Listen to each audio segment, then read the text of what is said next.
Welcome to the Billboard Mastery Podcast, where you will learn the correct way to identify, evaluate, negotiate, perform due diligence on, select the construction type, build, rent the ad space, and operate billboard signs. And now, here is your host, the guy that built from scratch the largest privately owned billboard company in Dallas-Fort Worth, Frank Rolfe. Your billboard needs clear visibility to be seen, because if the viewer cannot see the billboard, it's of little value. But sometimes things try and block the visibility. Might be a tree, might be another sign, might be a building. And when those things arise, do you give up? Do you just say, well, gosh darn it, I guess that billboard's worthless now? No, there actually is a science to trying to fix obstructions. This is Frank Rolfe, the Billboard Mastery Podcast. We're going to talk about obstructions and how to potentially fix them. Now, let's first note there's some obstructions you certainly cannot fix. If there's an office building blocking the sign, then there's no way you're going to get them to take the office building down to make that sign more visible. So you have to know at what level you need to say, okay, I quit, I give up, there's no way to fix it. But pretty much any other obstruction other than a physical building can be fixed. It is possible to fix it. So let's go over what some of those other obstructions might be. The classic one, of course, is vegetation. Normally trees, but if you have a wooden sign very low to the ground, it could theoretically just be grass or weeds. Now, can we fix those items? Well, potentially. Let's go over how that might work. Let's assume that what's blocking your billboard is a tree on a neighboring property. We know that that tree is owned by that property owner, so we can go to the property owner and we can say, hey, we were just curious. Is there any way that we could compensate you for the removal or just the trimming of that tree?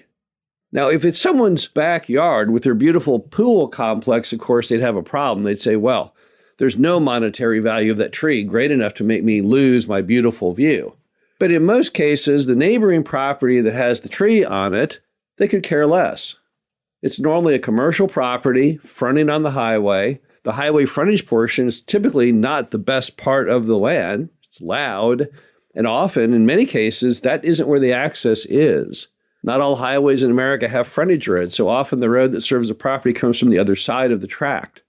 So if you go to the person and say, hey, I'd like to pay you to cut down or trim the tree, it really just becomes a matter of money. They may say, well, okay, how much would you give me? And of course, then you have to look at what's the value of that obstruction as far as that value of that sign with the obstruction and without. And if you say, well, if that sign didn't have the obstructions, I could rent it for $1,000 a month, then you would think nothing of paying that person $1,000 to remove the obstruction. That'd be a bargain.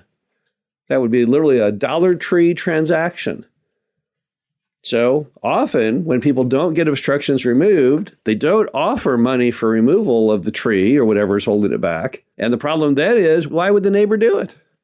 Because they like you, they know you, they have no bonding with you, they don't even know who you are. So often to get trees and that type of thing cut down on private property, it's a matter of money. Then we roll on to the nature of if that tree obstruction or high grass comes on state right-of-way. Now you have a whole different problem.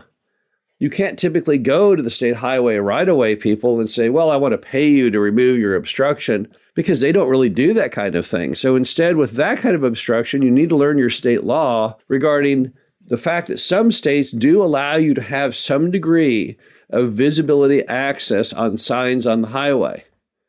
So you may find in some states there is actually law on the books, although it's very esoteric and you'll have to find it, that they will allow you or will allow themselves to cut down things that block your sign. It's not true in all states, it's true in some. But the problem is going to be if you're in the state where it doesn't allow you to do that. If you were to touch that tree, you'd be committing a crime. So you don't want to do that. That option just isn't there. You're going to have to find some way, in that case, to see if you can find someone who has authority in the government to allow you or them to trim back that tree or grass. So highway right-of-way properties are much, much more difficult than privately owned ones to reduce blockage when it comes to vegetation. Then comes the issue of other items which are not permanent fixtures but on private property, and the classic one is a sign. Sometimes people have signs that block your billboard in one direction, but you block theirs in the other direction. It seems like kind of a stupid situation. You each have two-sided signs, but both parties only have the free use of one. In those cases, go to the person with that sign and say, hey, would you mind if I lowered your sign? Because that way the traffic can see both of our signs clearly in both directions. And you'd be shocked how many times the person might say, well, if you'll pay for it, I'll do it. And once again, you have the problem as being cleared.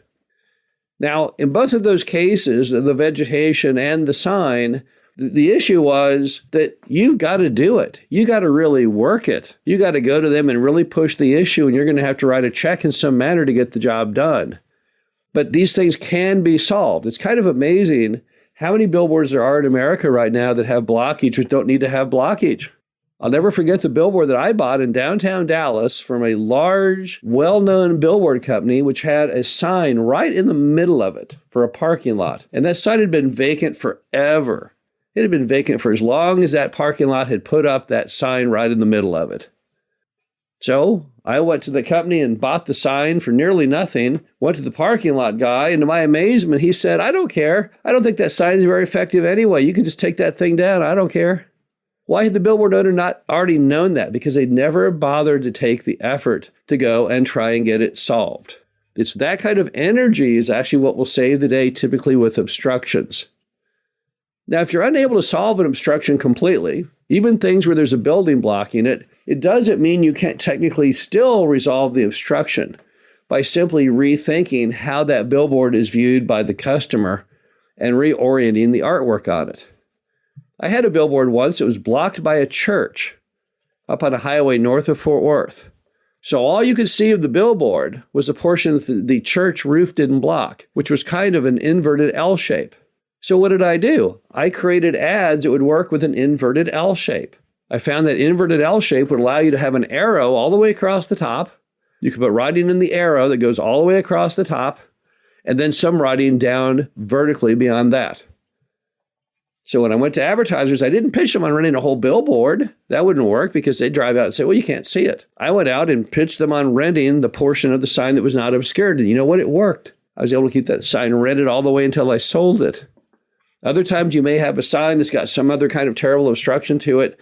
And instead of making it a horizontal billboard, when you go to sell it, you make it vertical. Also, you can sometimes make those billboards with blockage effective by using really big letters or very bold colors. The bottom line is you only live once. When you have a sign with an obstruction, you can't just give up. You got to figure out there's some way to eke out some amount of money that you can get on a recurring basis from advertisers for that sign. Because in most cases, if you work it hard enough, you will find a solution. This is Frank Roth, the Billboard Mastery Podcast. Hope you enjoyed this. Talk to you again soon. Thank you for listening to the Billboard Mastery Podcast. Be sure to visit us at www.billboardmastery.com, where you can find past episodes of this show, plus an array of information to help you successfully build, buy, and operate billboard signs.